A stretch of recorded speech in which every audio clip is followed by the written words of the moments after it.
चित्तों में रहस्यम व्रज भूमिजम व्रजनम व्याप्तिरित्युक्त्या व्यापनाद् व्रज उच्यते।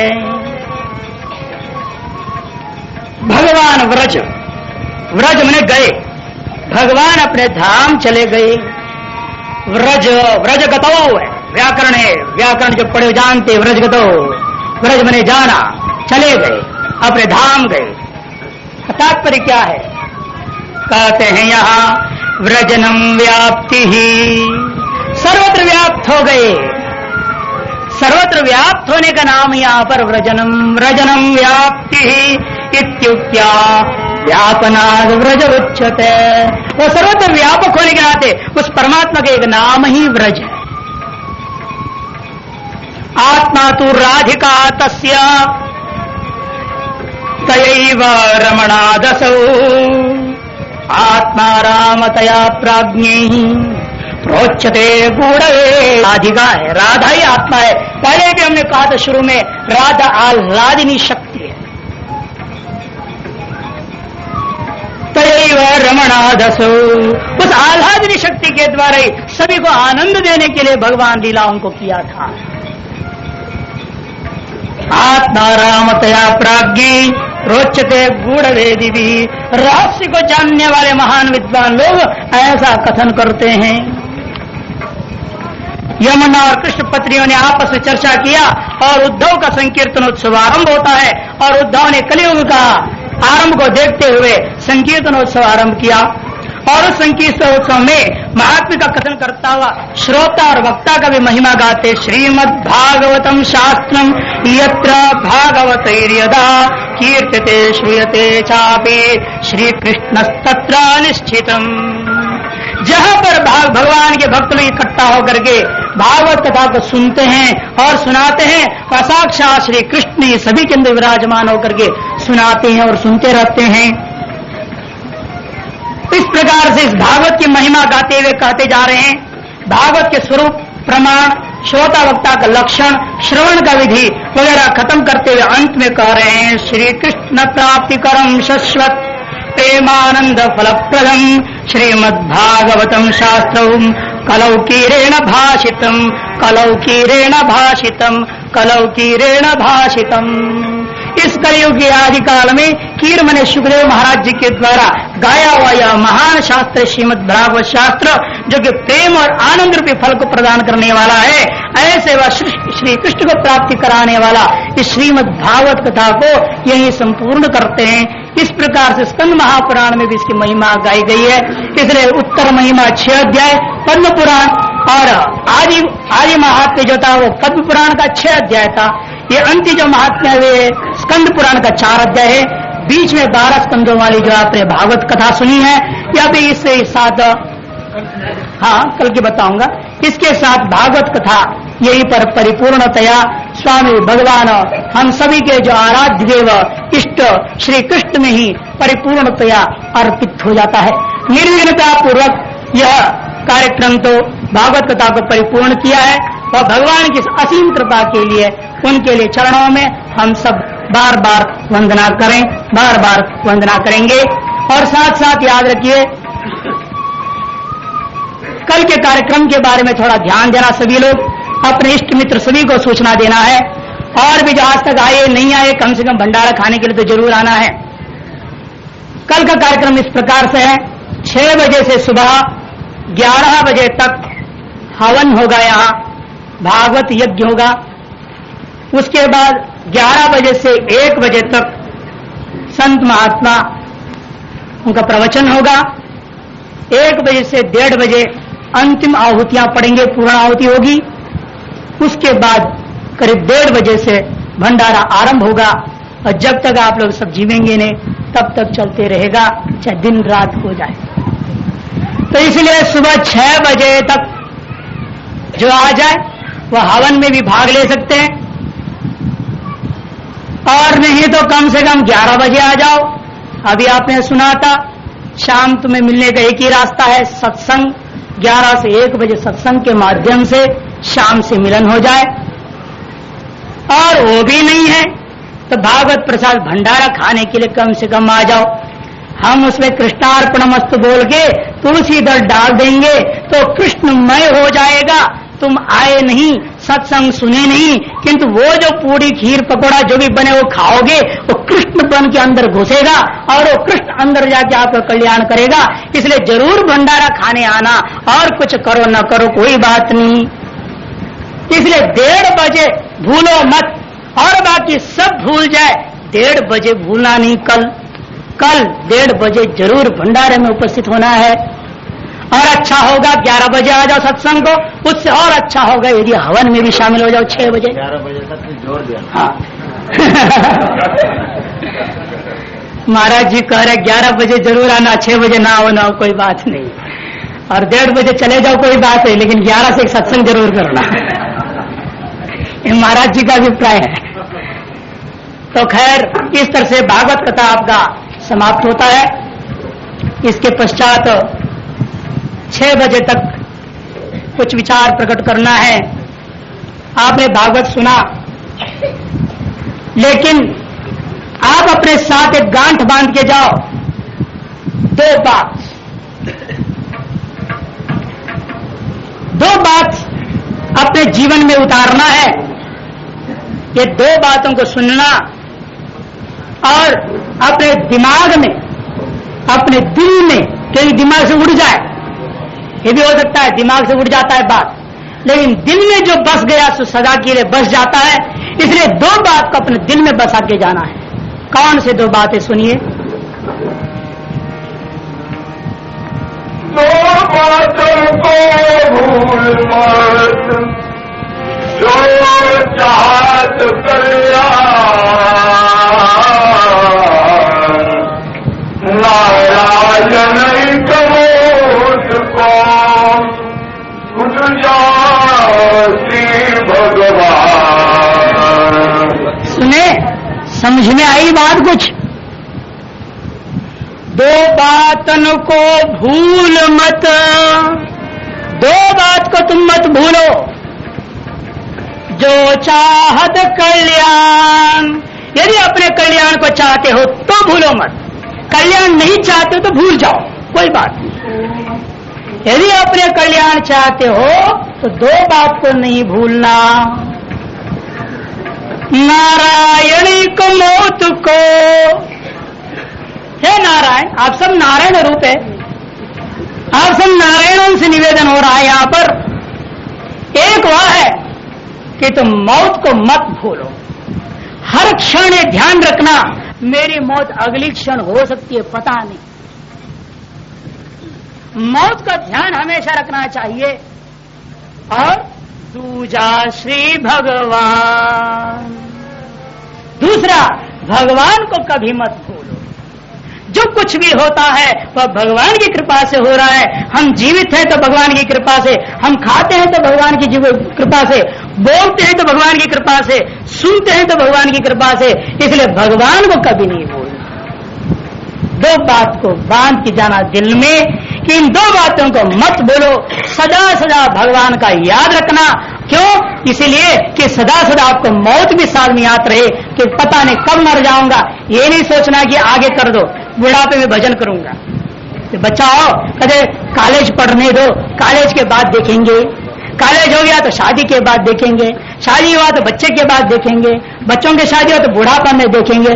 अब बुढ़ापा में क्या भगवान का नाम ले करते फिरेगा, होता लाठी ले चलता है बेचारा। तो बोलना क्या होगा उसे, तो मुंह से कुछ शब्द भी नहीं निकलेगा। तो इसीलिए टालने की चेष्टा मत करो।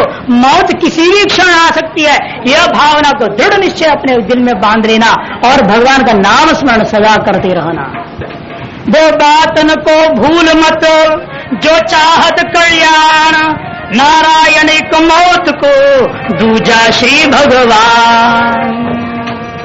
ये समस्त भागवत का सार है और सार को हम आपके सामने में रखे हैं। और भूलना न भूलना तुम्हारी मर्जी है। हमने अपना काम पूरा कर दिया। फिर भी भगवान ने जो उपदेश दिया है हम सबको, क्या उपदेश दिया? उद्धव को समझाते हुए अवधूतों की कथा। एक अवधूत थे दत्तात्रेय नाम से, अत्रि के यहां जन्म लिए हुए थे, उन्होंने 24 गुरु बनाए। हर एक गुरु से उन्होंने कुछ न कुछ ज्ञान पाया। वह कथा इसलिए है कि हम लोग भी उन गुणों को अपनावें। कौन से हैं? सबसे पहला गुरु है पृथ्वी। ये जो धरती है, ये पृथ्वी से उन्होंने कुछ शिक्षा पाया। पृथ्वी का भी दो रूप मानते हैं, एक ठोस एक पर्वत और दूसरा उगने नष्ट होने वाला वृक्ष, पेड़ पौधा आदि शरीर आदि। पहाड़ों से उन्होंने क्या शिक्षा पाया? सहिष्णुता, सहनशीलता। पहाड़ पर देखो बरसता है, धूप पड़ता है, हवा चलता है, सब कुछ। आप जूते पहन के जाओ तो भी सहन करना पड़ता है। आप पहाड़ पर चढ़ के मूत देते हो, गंदगी कर देते हो तो भी पहाड़ कुछ नहीं बोलता है। लात मार के गिरा दे पहाड़ तक क्या होगा? लेकिन मान लो आप कभी पहाड़ चढ़े और ऊपर जाके गंदगी कर दिया, शौच कर दिया और पहाड़ आपको लात मार दे धड़ाम से, तो सीधा क्या होगा? आपकी हड्डियां चूर हो जाएंगी। लेकिन पहाड़ इतने महान है, चाहे उसके ऊपर आप खीर पका करो, चाहे उसके ऊपर शौच कर दो, सब कुछ सहन कर लेता है। तो पहाड़ से उसने पृथ्वी का पहाड़ स्वरूप से सहिष्णुता उन्होंने सीखी है, और वृक्ष से परोपकार करना उन्होंने सीखा। मनुष्य का लक्ष्य क्या है? परोपकार। वृक्ष देख लो, उसका डाली है, लकड़ी है, पुष्प है, फल है, फूल है, सब कुछ। जो कुछ भी वृक्ष का कोई ऐसा हिस्सा नहीं जो आपके काम में नहीं आता। संपूर्ण वृक्ष को आप अपने काम में लेते हो। माने वृक्ष अपने आप को पूर्ण रूपेण परोपकार में लगा देता है। जैसे वैसे हम लोगों को भी अपना जीवन को पूर्ण रूपेण परोपकार में लगाना चाहिए। ये पृथ्वी के दो स्वरूप से प्राप्त उपदेश है, हम सबके लिए दिया हुआ आदेश है। उद्धव के लिए उपदेश था, लेकिन हम लोगों के लिए उपदेश नहीं है। हम लोगों के लिए क्या है? आदेश है। ये भगवान का आदेश है कि तुम्हें ऐसा होना है। क्योंकि उपदेश तो का पीछे प्रेम छिपा रहता है, जिसके वजह से लापरवाही होती है। जब इसको आदेश के रूप में स्वीकार करोगे तब अपने जीवन में अवश्य उतारो। आदेश का पालन होता है, उपदेश में लापरवाही भी हो सकती है। इसलिए हम बार बार कहते हैं, उद्धव के लिए भले ही भगवान श्री कृष्ण का यह उपदेश था, लेकिन हम लोगों के लिए यह आदेश है, समझो। दूसरे गुरु थे वायु। यह भी दो, एक प्राण है जो अंदर चल रहा है और एक बाहर है, महावायु। महावायु और प्राण से उन्होंने क्या शिक्षा पाया? प्राण से उन्होंने यह शिक्षा पाया, अपनी रक्षा के लिए जितना चाहिए उतना ही खाना। प्राण ज्यादा नहीं खाते, खाएगा तो उल्टी हो जाएगा। कहने का तात्पर्य है उतना ही संग्रह करो जितना आपके अपने मतलब से। अधिक संग्रह करने की चेष्टा नहीं करनी चाहिए। इंद्रियों का भोग के लिए प्राण नहीं खाता है कि प्राण अपनी रक्षा मात्र के लिए खाता है। इसलिए हम भी जो साधन संसाधन को जुटाते हैं वो भोग विलास करने के लिए नहीं, केवल शरीर की रक्षा हो। वह भी शरीर की रक्षा किस लिए? भगवान का भजन में लग सके, बस उतने ही इकट्ठा करना है। और महावायु से उन्होंने क्या सीखा? निर्लिप्त भाव से रहना। वायु में देखो, चाहे दुर्गंध आवे चाहे सुगंध आवे, थोड़ी देर तक रहता है, बाद गायब। वायु के साथ उसका कोई संबंध नहीं होता। वायु न दुर्गंध को पकड़ता है न सुगंध को पकड़ता है, वायु दोनों से निर्लिप्त रहता है। तो वायु से, महावायु से उन्होंने निर्लिप्त भाव से रहना सीखा। उन्हें अपने पत्नी बच्चों के साथ निर्लिप्त भाव से व्यवहार करके रहना चाहिए। चाहे भला हो रहा है चाहे बुरा हो रहा है, भगवान की इच्छा से हो रहा है, यह समझते हुए केवल अपने कर्तव्य का निर्वाह करो, आसक्ति से रोना नहीं। ये उपदेश, ये आदेश हम लोगों को दिया हुआ है। तीसरे गुरु उनके थे आकाश। आकाश से भी उन्होंने असंगता को सीखा है, असंग भाव से। आप यहाँ पर मकान खड़ा कर दिया, कल मकान मान लो गिर भी जाए तो भी आकाश कोई फर्क थोड़ी पड़ता है, आकाश में कोई फर्क नहीं, क्योंकि आकाश का साथ इस मकान आदि का संग होता ही नहीं। इसी तरह से जिस व्यक्ति के पत्नी पुत्र आदियों के साथ दिल से भी संग ना हो, असंग भाव से कार्य करना है। कर्मण्यवाधिकार से मां फलेषु कदाचना, जिसको आप लोगों ने बार बार सुना है, उसको खरे उतारने के लिए आदेश है असंग भाव, जिसको गीता जी ने भी कहा कि असंग शस्त्रेण दृढ़ेन चित्वा, ये संसार के वृक्ष को असंग नाम के खड्ग से जबरदस्त निर्दयतापूर्वक काटना, दृढ़ेन चित्वा। ममता को काटना कोई आसान बात नहीं, इसलिए मैं विशेषण दिया दृढ़ेर छित्वा, दृढ़तापूर्वक। कभी कभी तो लगता है हमारे कोई ममता मोह नहीं है, बड़े बड़े गृहस्थी भी हमारे पास आते हैं, कहते हैं हमें कोई ममता मोह नहीं। हम कहते आप फिर हमारे गुरुजी हैं भाई, तो हमारे जब हमारे सामने कह रहे हो कि ममता मोह नहीं, आप तो हमसे महान हो गए, फिर तो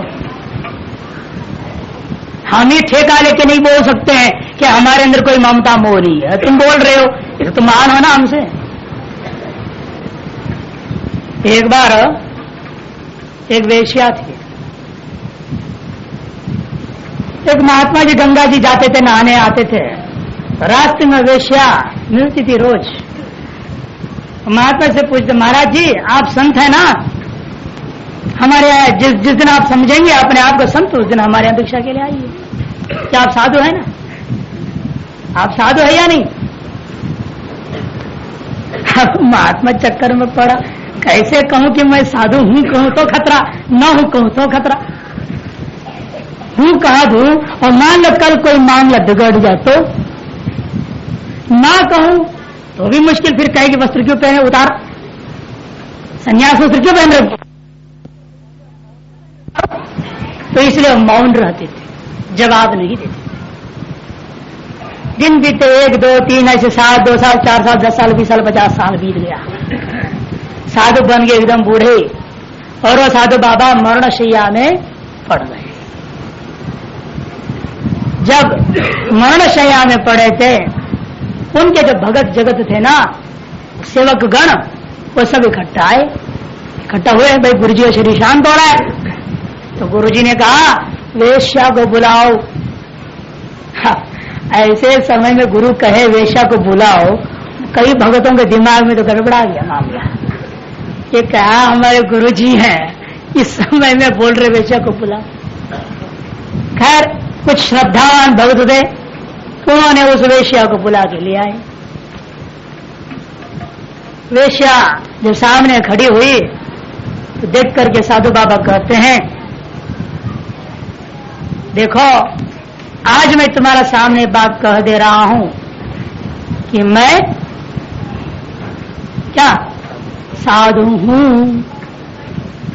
मैं साधु हूं। वेश्या कहते महाराज आप तो पहले से ही थे, कहते नो गारंटी,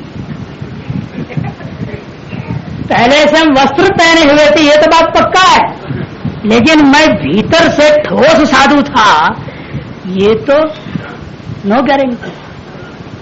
जनाब कहते आप तो पक्का मामला है कि मैं साधु हूं, क्योंकि इंद्रियां ढीली पड़ चुकी है, ना आंखें ठीक से खुल रहे हैं, ना कान तो बंद हो चुका है, ना लड़कियों की आवाज सुननाई पड़ेगी, ना गीत सुनाई पड़ेंगे, ना मेरा मोह उस तरफ जा सकता है, ना कोई नाच गान हो सकता है, कुछ भी नहीं।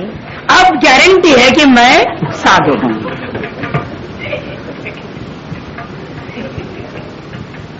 का तात्पर्य है यहाँ, समझो तात्पर्य को, कि अभिमान कभी नहीं करना चाहिए मैं अमुक हूं। असंगता वैराग्य का अभिमान भी कभी भी खतरे में डाल सकता है। माया का जाल कोई नहीं जानता है। सतर्क सावधान अंतिम क्षण तक रहना पड़ता है। थोड़ा सा भी कहीं आप फिसल गए तो सीधा अधोपतन हो जाता है।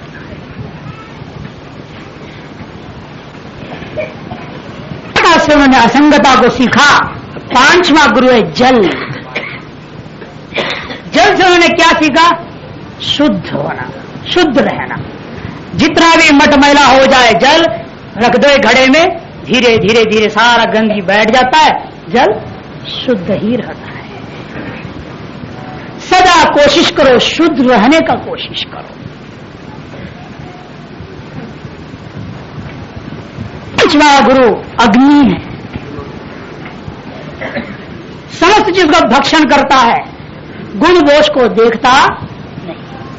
कूड़ा डाल दो तो जला देता है, कल आप बढ़िया माल डालोगे तो भी अग्नि स्वाहा कर देगी। हजारों रुपयों का चीज बढ़िया बढ़िया चंदन का चूरा वगैरह लाएंगे और कल जो है स्वाहा स्वाहा स्वाहा कर दे।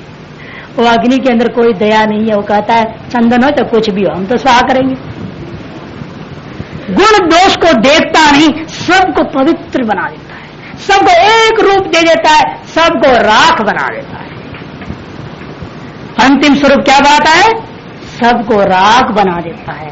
क्या महानता है अग्नि में। तुम चाहे कूड़ा डाला चाहे कुछ भी डाला, उसको अंत में क्या करता है? उसको एक रूप में पहुंचा देता है। यही आपके भी स्वभाव होना चाहिए।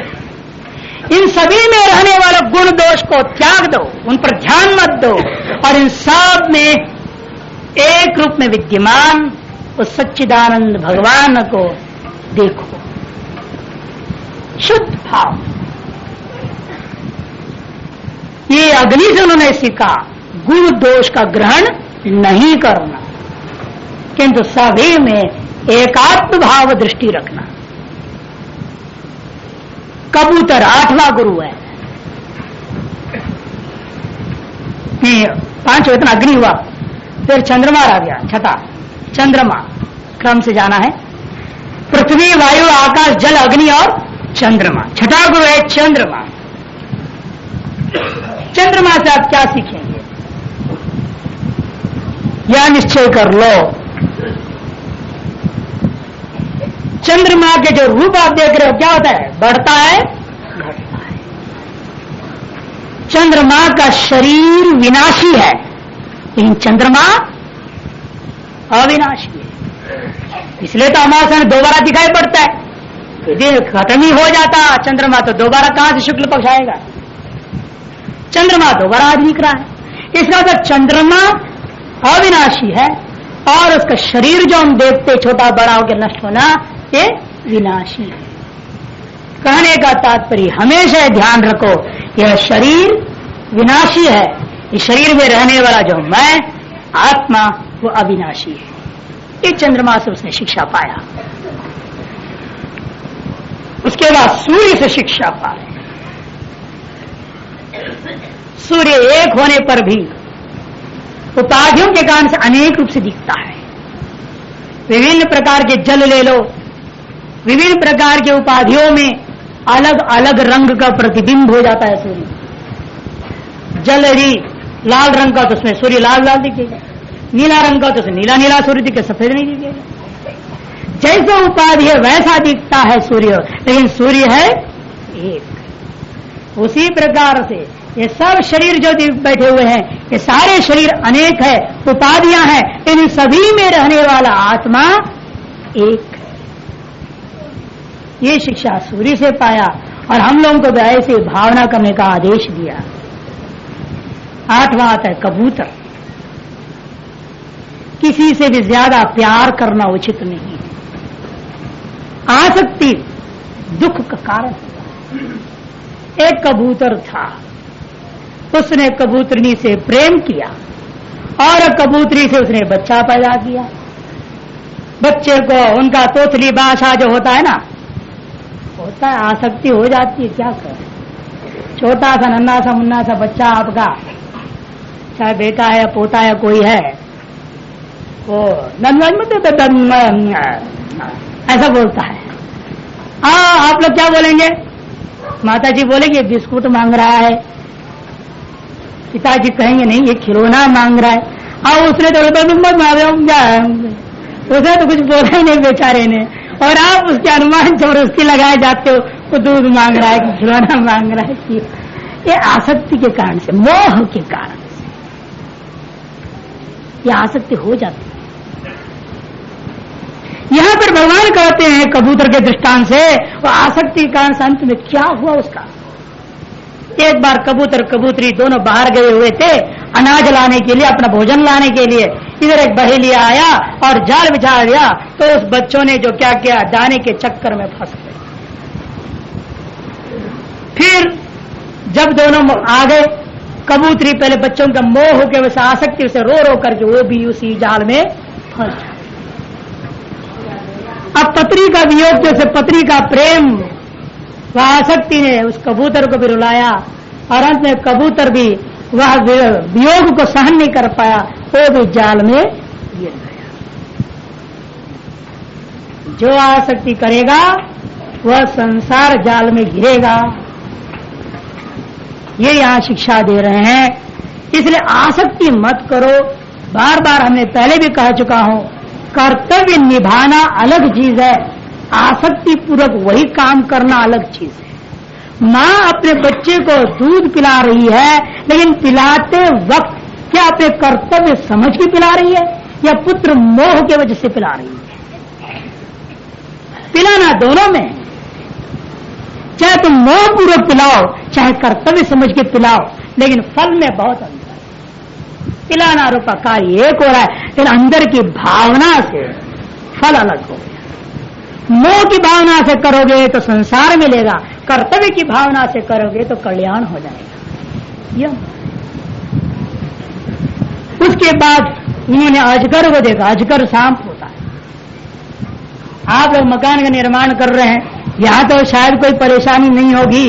शहरों में तो मकान निर्माण करते करते नाक के तले पसीना उतर आ जाता है।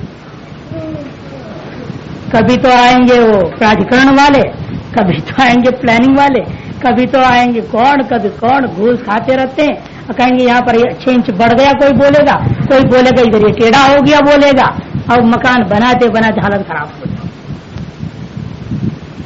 यहां पर अजगर से शिक्षा हमको दे रहे हैं, यदि इच्छा से संतुष्ट हो जाओ। सांप का स्वभाव क्या है? चूहा बनाता है बिल और उसके अंदर घुस के ऊपर राजा बन के बैठ जाता है। चूहे को भी खा जाता है और आराम से सो जाता है। कहते व्यक्ति को ऐसे स्वभाव वाला होना चाहिए, निर्माण आदि के चक्कर में नहीं पड़ना। बने बनाए मकान लो। आजकल तो ये सिद्धांत और भी तगड़े ढंग से हो रहा है। बने बनाए मकान लो, किराए पर लेते हैं और अंदर घुसने के बाद 2-4 महीना किराया देते, फिर बाद में मैं मालिक हूं, स्वयं मालिक हो जाते हैं। और ओरिजिनल मालिक को कहते तुम गेट आउट, उसको भाग कोर्ट में केस भी कर देते हैं। असली इस नियम को उल्टे ढंग से पालन कर रहे हैं। आसुरी वेदांत हो गया है, दैवी वेदांत नहीं, वो आसुरी वेदांत। कई बार पहले चर्चा हो चुका है आसुरी वेदांत और दैवी वेदांत में क्या फर्क है। यह उपदेश दुरुपयोग के लिए नहीं है, यह उपदेश अपने जीवन का कल्याण के लिए। यह बात को ध्यान में रखते हुए आगे बढ़िए। उसके बाद उन्होंने देखा समुद्र को। समुद्र में चाहे जितने भी नदियों का जल जा रहा है, न उसमें कभी बाढ़ होना है, न घटना है, न बढ़ना है। अपनी मर्यादाओं में, अपनी सीमा में सदा सदा एक रूप धारण किया हुआ होता है। इसी प्रकार हम लोगों को भी चाहे लॉटरी लग जाए, चाहे सब चोर लूट के ले जाए, दोनों दिशा में प्रसन्न रहे, एक भाव से रहे। कहना तो आसान है, एक भाव से रहो। हर्ष शोक सभी में समान भावना रखना। ये उन्होंने समुद्र से मर्यादा, एक मर्यादा में बने रहना, ये शिक्षा पाया। फिर पतंग होता है, बटरफ्लाई, विभिन्न रंग होते उसमें। जितना वो सुंदर होता है उतना ही उसको दुख सहन करना। जितना सुंदर होगा उसका बच्चा उतना ही जल्दी पकड़ना चाहता है। जहां बच्चे ने उसके पंख पकड़ा नहीं, उसका रूप भी गया, पंख भी गया, फिर उड़ना ही समाप्त हो जाता है। इसलिए अपने रूप पर अभिमान करना नहीं चाहिए। जो व्यक्ति अपने रूप पर अभिमान करेगा उसका तो विनाश जरूर होगा। ज्यादा सुंदर बनना भी खतरनाक है, ज्यादा लिपस्टिक लगाना नहीं, ज्यादा पाउडर पोतना नहीं तो खतरे में पड़ जाओगे। शास्त्र कह रहा है ज्यादा सुंदर होना विनाश का कारण होता है। जैसे पतंगा ज्यादा सुंदर था, बच्चों ने उसको पकड़ लिया, उसका नाश हो गया। इसी प्रकार से काम से आतुर जो दुष्ट प्रवृत्ति वाले लड़के जो आवारा गर्दी से घूम रहे हैं, वो लोग खतरे में पैदा कर देंगे आप लोगों को। इसलिए ज्यादा सुंदर होने की भी चेष्टा नहीं करना चाहिए, रूप का अभिमान नहीं करना चाहिए, अपनी सीमा में रहनी चाहिए।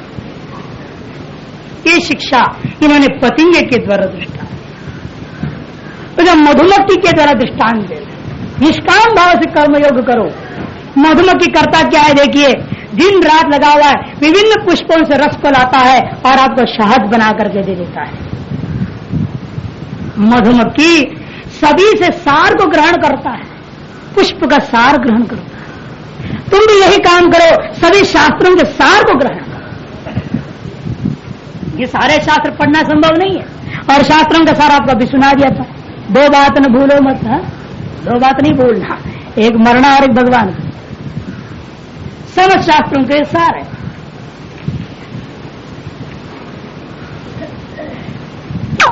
शास्त्रों के सार ग्रहण करना सीखा किससे? मधुमक्खी से।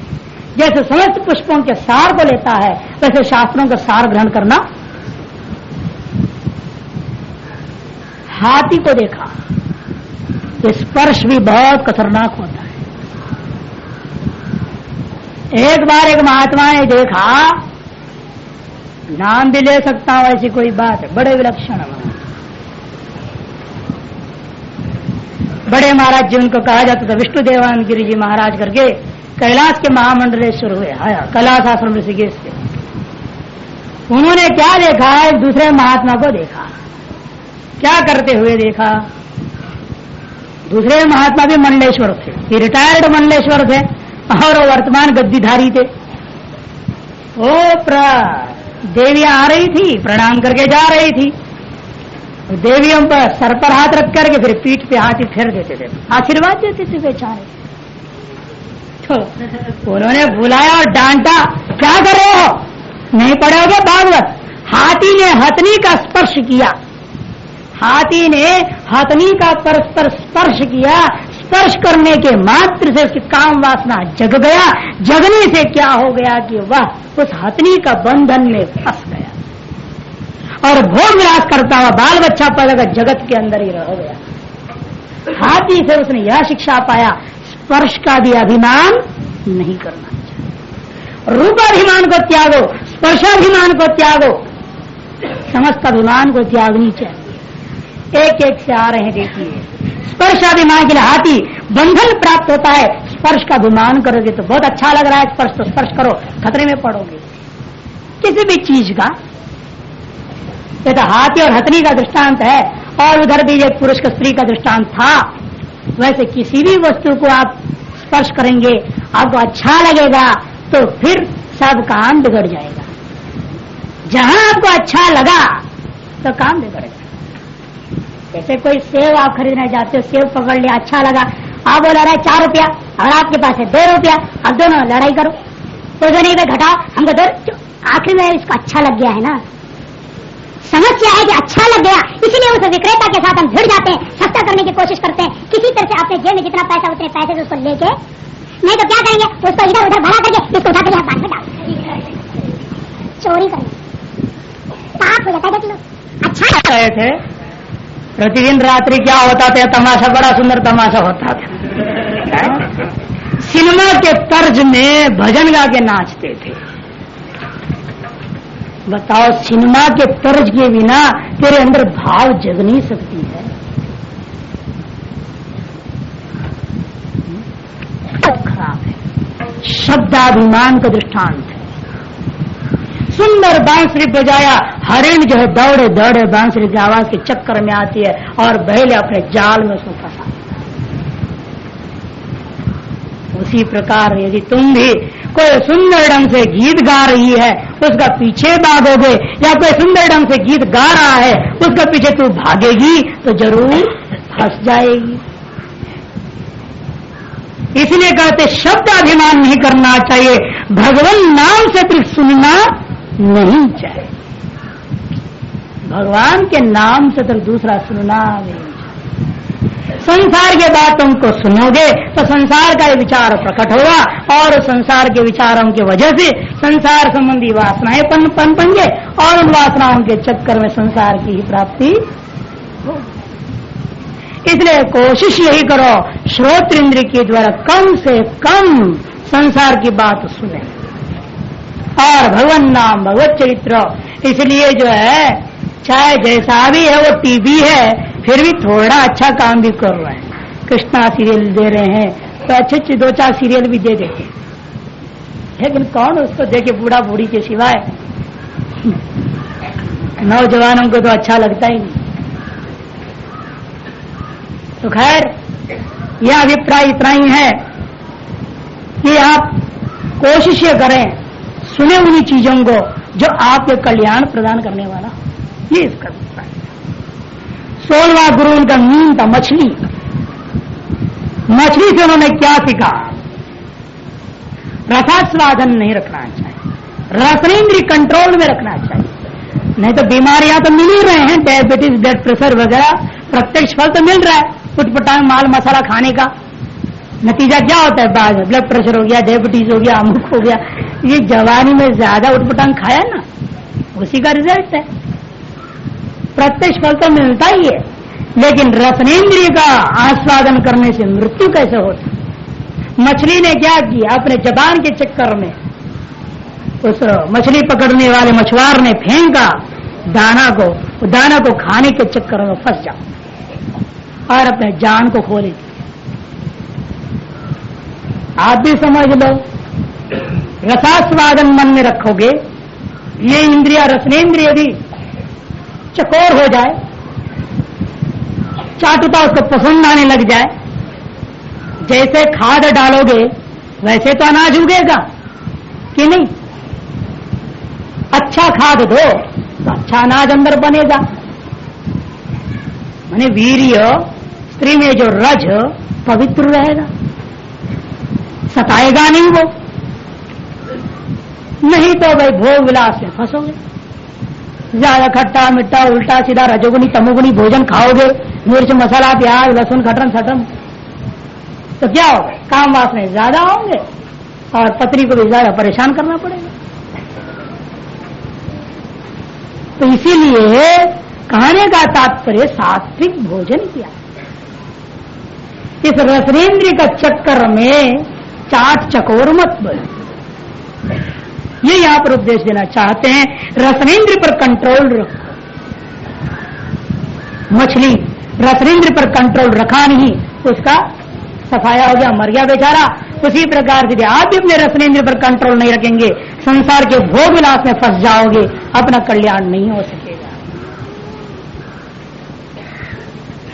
उसके बाद आता है पिंगला नाम की जो है वेश्या। आशा दुख से परम कारणम, दूसरों से कोई चीज की अपेक्षा रखो वो दुख का कारण हो जाएगा। आप चाहते हैं कि हमारा जो पुत्र ऐसा रहे, आपने चाहा तो दुख उठाना पड़ेगा। अरे आखिर में उसकी भी अपनी संस्कार है ना।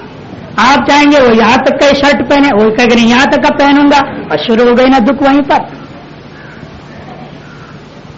वो कहेगा हमको जीन्स पैंट पहनूंगा, आप कहेंगे नहीं तुम कुर्ता पैजामा पहनो, तो लड़ाई चालू हो जाएगा बाप बेटे में। तो संस्कार अपना अपना होता है। इसीलिए आपको क्या करना चाहिए?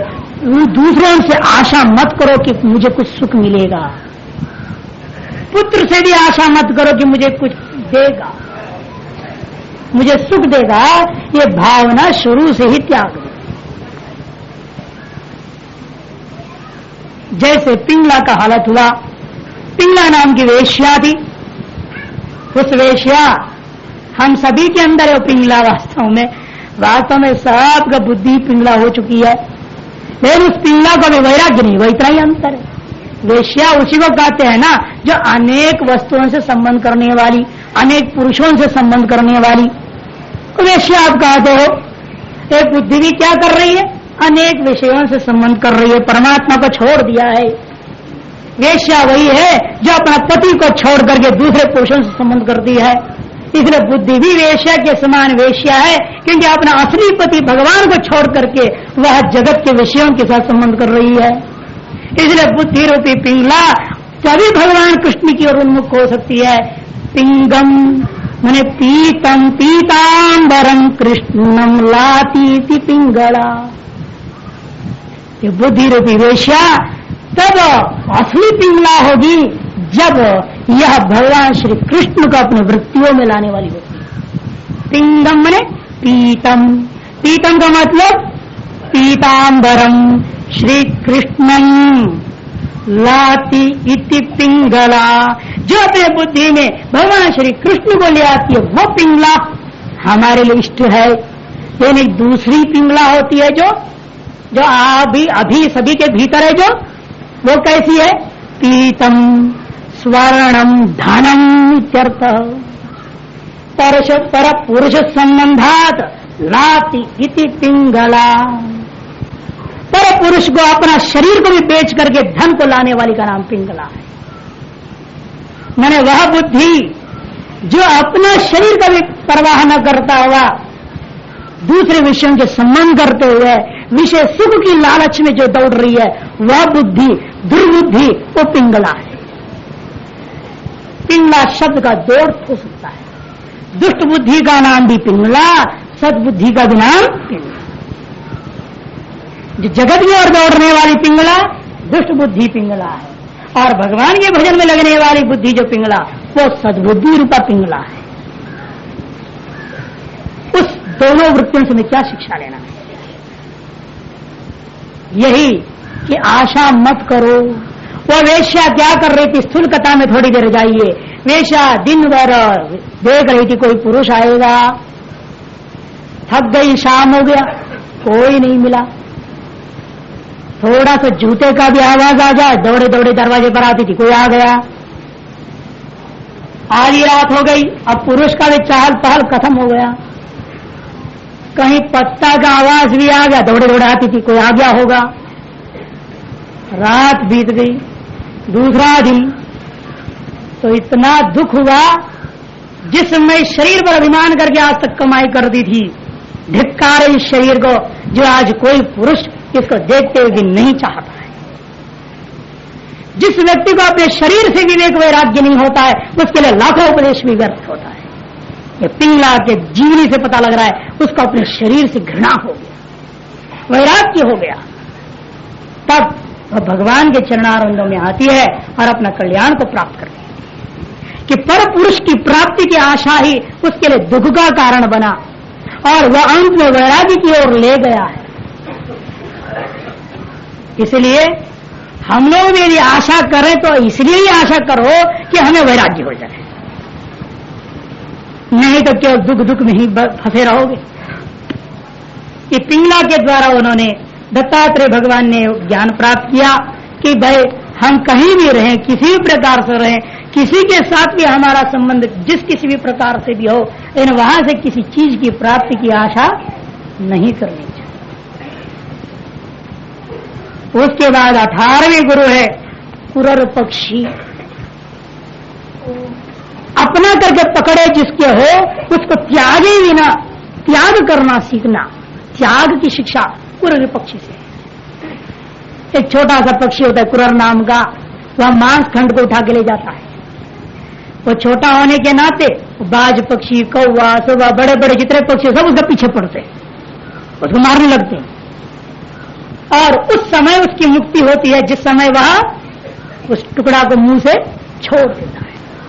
त्याग दिया उसने जब, तब तो कौवा, चील वगैरह उसका पीछे पड़ना छोड़ देंगे। इसी प्रकार से जिस दिन तुम अपने घर द्वार सब कुछ को अपने नाम से त्याग दोगे ना, उसके बाद ही तुम्हारा बेटा, सेटा, सोता, पोता सब तुमको त्याग देंगे। बस उतने ही देर तक तुम उनके प्यारे हो जब तक संपत्ति उनके नाम पे नहीं, तब तक वो तुम्हारे पीछे पड़े रहेंगे, तुमको तंग करेंगे, भगवान का भजन होने नहीं देंगे। बेंगलोर शहरों में एक परिवार है, वैश्य जाति के ही है, 5 भाई थे वो लोग। हाँ, तमाशा हमने देखा, 5 भाई अलग अलग घर बनाए हुए हैं और 5 माता पिता को परेशान कर रहे हैं। हमने एक बार जब उन्होंने बुलाया था, हम गए, हमने सबको बुला के पूछा अकेले अकेले क्या कारण है भाई, तुम क्यों माँ को घसीट रहे हो अपने तरफ, पिता को अपने तरफ क्यों घसीट रहे हो, हमारे घर में ज्यादा रहो, हमारे घर में ज्यादा रहो, क्या लालच है, क्या बात है। कहते इसलिए है कि अधिक से अधिक माल हमको मिल जाए। कहते हमने कहा उन दोनों को मरने तक माल नहीं लिखना, नहीं तो ये पानी की बात नहीं देंगे, क्योंकि ये स्पष्ट ही बोल रहा है अधिक माल के लिए मैं कह रहा हूं मेरे पास ज्यादा रहो। बड़ा लड़का कहते मेरे पास 6 महीना रहो, दूसरा कहते मेरे पास 6 महीना रहो। तो कहाँ कहाँ रहेगा माता पिता 5 के पास 6 महीना, सब केवल लालच से। और बेचारे उनको भजन भी नहीं होता, सब घसीट रहे, सब एक दूसरे को कोस रहे हैं और सब माता पिता को लड़ता आप हमारे घर में क्यों नहीं आते हो, और उल्टा उन पर झूठे आरोप लगाते माता पिता को, आप हमारे घर में नहीं रहते, सारी दुनिया हमको गाली दे रही है, ये माता पिता का सेवा नहीं करता है। आरोप भी लगा दिया, क्यों उसको पकड़ के ले जाना है। दुनिया इतनी विचित्र, स्वार्थ के लेकर क्या नहीं कर सकता। तो यह शिक्षा वो दे रहे हैं कि वे पूर्ण पक्षी से त्याग दो तो तेरा पीछा सब छूट जाएगा, अपने आप भगवान के भजन में तुम लग सकोगे। अब कोई रोटी नहीं देगा तो अपने आप तुम आश्रम में आ जाओगे, और क्या होगा। जब बच्चा कच्चा कोई रोटी नहीं देगा तो अपने आप आ जाओगे आश्रम में। आश्रम में आओगे तो स्वाभाविक गुरु जी बोलेंगे भजन करो, तो भजन तो हो जाएगा। इसलिए अच्छा है